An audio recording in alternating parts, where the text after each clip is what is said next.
물론 치료가 필요한 분들에겐 요양병원이 더 안전하다고 볼 수 있죠. 안전은 장소가 만드는 것이 아니라 부모님의 상태에 따라서 서비스를 선택할 때 만들어진다라고 말씀드리고 있습니다. 치료와 돌봄의 차이인 거네요. 그 다음에 아마 많은 분들이 제일 고민하는 부분이 이 부분이지 않을까 싶어요. 그래서 비용 구조가 다르다. 저는 항상 이렇게 말씀을 드리고 있습니다.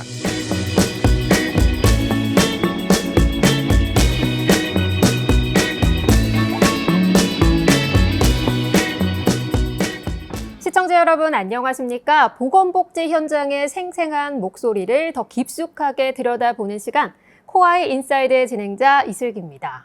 우리 부모님이 갑작스럽게 편찮으실 때 자녀들이 제일 먼저 맞닥뜨리는 아주 큰 벽이 있죠. 바로 요양병원으로 모시느냐, 요양원으로 모시느냐라는 고민일 것 같은데요. 이름은 비슷하지만 완전히 다른 두 곳.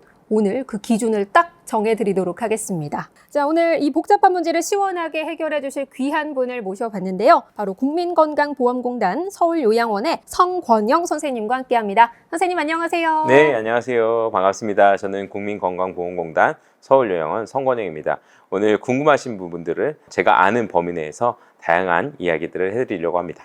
네, 선생님 저도 그렇고요. 정말 많은 분들이 궁금해하실 것 같은데 요양병원과 요양원의 차이를 잘 모르겠어요. 요양병원, 요양원, 요양이란 단어 때문에 많이 궁금해하시고 또 어려워하시고 네. 실질적인 질문도 많이 하세요. 그러면 가장 먼저 저희가 말씀드린 건 요양병원은 치료, 요양원은 돌봄을 제공하는 곳이다 라고 보셔서 지금 현재 어르신의 건강 상태가 어느 것이 더 적합한지 확인하셔서 입소해 주시면 될 것 같습니다. 치료와 돌봄의 차이인 거네요. 네, 맞습니다. 그렇다면 우리 부모님을 봤을 때 우리 부모님은 요양병원으로 모셔야 되나 요양원으로 모셔야 되나 약간 고민이 될 것 같아요. 어떤 기준으로 고민을 해야 될까요? 일단 기준이라고 하면 입소 상담하면 가장 먼저 말씀하시는 게 병명을 좀 말씀하세요. 우리 부모님의 병명이 이렇습니다. 그런데 저는 요양원을 만약 선택하실 거라면 혼자 식사를 하실 수 있나요?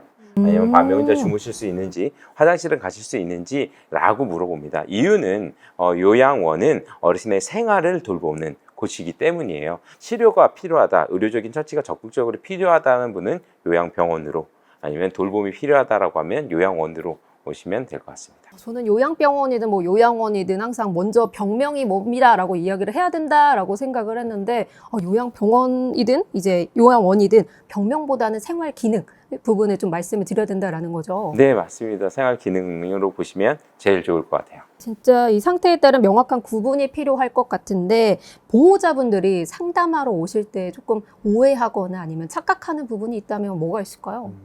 흔히들 이렇게 말씀하세요. 요양병원이 훨씬 더 안전한 거 아니냐. 네. 당연히 의사가 있고 간호사가 있고 라고 하지만 물론 치료가 필요한 분들에겐 요양병원이 더 안전하다고 볼 수 있죠. 하지만 치료가 끝난 뒤에는 반드시 그렇지 않습니다. 병원에서 치료가 다 끝난 뒤에 종일 또 누워 계실 수가 있는 모습들을 보고만 또 가슴 아파하는 부분들이 좀 많이 있거든요. 반대로 요양원에 오시고 오면 규칙적인 생활도 하시고 다른 어르신과 교류도 하면서 표정도 밝아지는 분들이 많습니다. 그래서 저는 항상 이렇게 말씀을 드리고 있습니다. 안전은 장소가 만드는 것이 아니라 부모님의 상태에 따라서 서비스를 선택할 때 만들어진다라고 말씀드리고 있어요. 네, 저는 선생님 만나기 전까지는 병원은 조금 더 큰 곳, 요양원은 조금 소규모로 운영하는 곳 이렇게 생각을 했는데 굉장히 많은 차이가 있다라는 거 오늘 배우는 것 같습니다.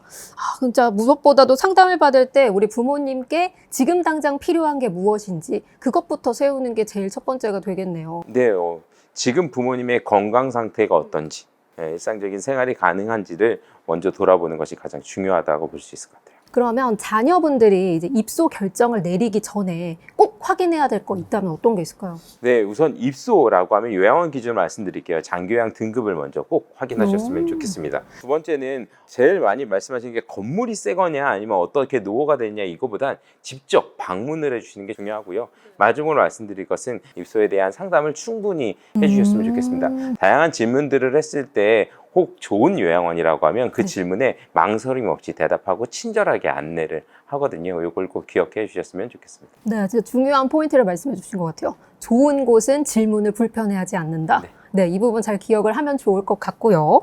그 다음에 아마 많은 분들이 제일 고민하는 부분이 이 부분이지 않을까 싶어요. 두 시설의 비용 차이 어떻게 될까요? 비용은 먼저 왜 비용이 다른지 좀 이해하셨으면 좋을 것 같아요. 네. 요양병원은 치료비 외에도 간병비 부담이 많이 발생하는 경우가 많고요.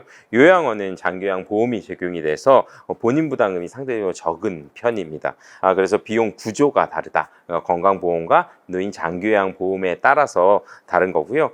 저희 공단은 장기요양 보험 제도를 운영하는 이유가 경제적인 부담 때문에 돌봄을 포기하거나 하는 일이 없도록 하기 위해서니까 이걸 잘 확인하셨으면 좋을 것 같습니다. 네, 진짜 간병비 부담 때문에 굉장히 많은 차이가 난다라는 부분을 알 수 있는 것 같은데요. 그럼 두 곳의 건강보험 적용 방식도 아예 다른가요? 네, 방금 말씀드린 것처럼 치료를 위한 보험인 건강보험이 있고요. 노인 장기요양보험은 돌봄을 위한 보험이라고 보시면 될 것 같아요. 그럼 적용되는 법과 또 보험 자체가 완전히 다른 거네요. 네, 맞습니다. 네, 그렇다면 이 어르신들이 입소하시면 하루를 어떻게 보내는지도 자녀 입장에서 굉장히 궁금할 것 같아요. 요양병원의 하루 일과와 그리고 요양원의 하루 일과 어떨까요?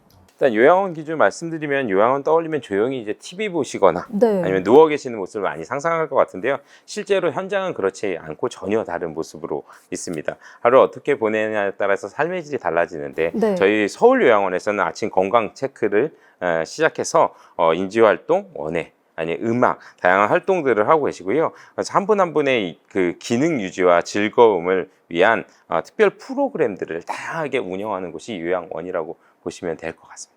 네, 진짜 뭐 다양한 활동들을 하고 있어서 정말 무료한 삶을 보내시지 않을 것 같다라는 생각이 듭니다. 진짜 자녀 입장에서도 너무 마음 편하게 맡기실 수 있겠다, 모실 수 있겠다라는 생각이 드는데요. 선생님께서 현장에서 정말 많은 가족분들을 만나시고 환자분들도 만나시잖아요. 그렇다면 어떤 부분을 중점으로 두고 상담을 하시나요?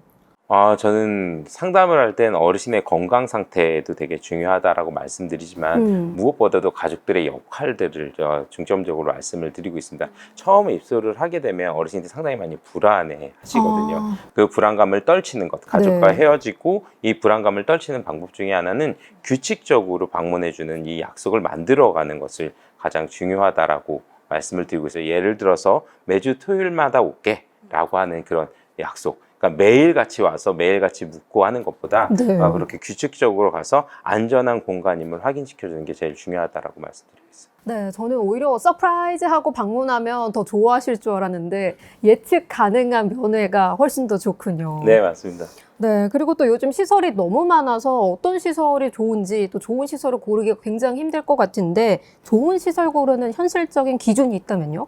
흔히들 제일 많이 하시는 게 좋은 시설은 어떤 곳일까요? 맞아요. 라고 하면 제일 많이 답변한 게 최근에 만들어진 시설 이렇게 얘기하거든요. 최근에 만들어진 시설보단 그 안의 내용들이 얼마나 돌봄을 잘 제공하고 있는지를 보는 게 훨씬 더 중요하다라고 말씀드리고요. 그래서 어르신을 얼마나 존중하는 문화가 있는지를 보시면 될 것 같습니다. 그래서 어르신의 이름을 직접 불러드리는지, 눈을 맞추고 대화하는지, 아니면 보호자의 질문에 성실하게 답변하고 있는지 이런 것들만 판단하셔도 이곳이 얼마나 좋은 돌봄의 철학을 제공하고 있는 곳인가라고 확인할 수 있을 것 같아요. 정말 이런 존중하는 문화가 잘 되어 있는 곳, 요 부분을 잘 기억을 해야 될 것 같습니다. 네, 맞습니다.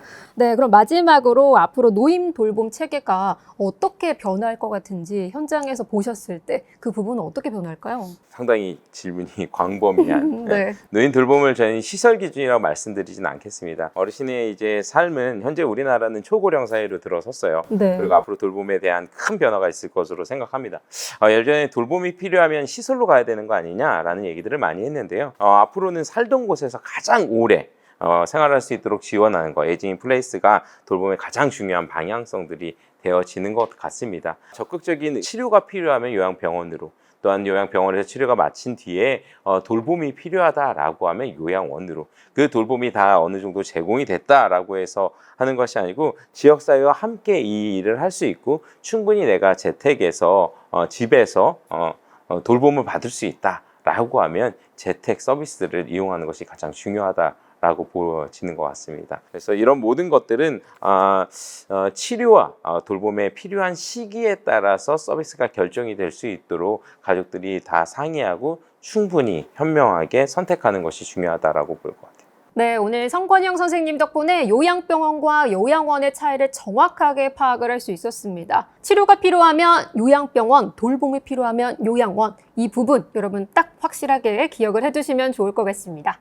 네, 현장의 목소리로 보건복지 온도를 높이는 코하이 인사이드. 오늘 준비한 소식은 여기까지고요. 여러분에게 도움이 됐다면 구독과 좋아요, 알림 설정 부탁드립니다. 저희는 다음 시간에 또 여러분에게 유익한 정보로 찾아뵙도록 하겠습니다. 시청해주신 여러분 고맙습니다.